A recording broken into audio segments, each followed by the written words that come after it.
Hey guys, so we got the official release date of Win Bastion, and it's actually tomorrow. So I was right in my prediction. Anyone who else predicted a week later were flat out wrong. So here we go.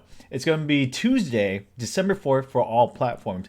9 a.m. EDT, so that's Eastern Standard Time, which is 6 a.m. Pacific Standard Time.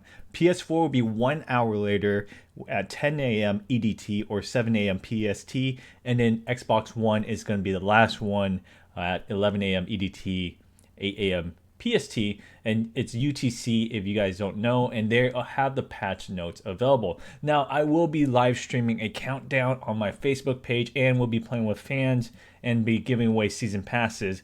So make sure you guys have Facebook and have notification enabled so you guys know when I'm live. Now, here's the patch notes right here. It's probably nothing too big, too new. We already saw it here before. I already made a video, so I don't think there's anything unique about it except probably the Pro League stuff. And then hopefully Blitz is fixed. I haven't kept up with it, but it's going to be this time tomorrow. All right, see you guys. Bye.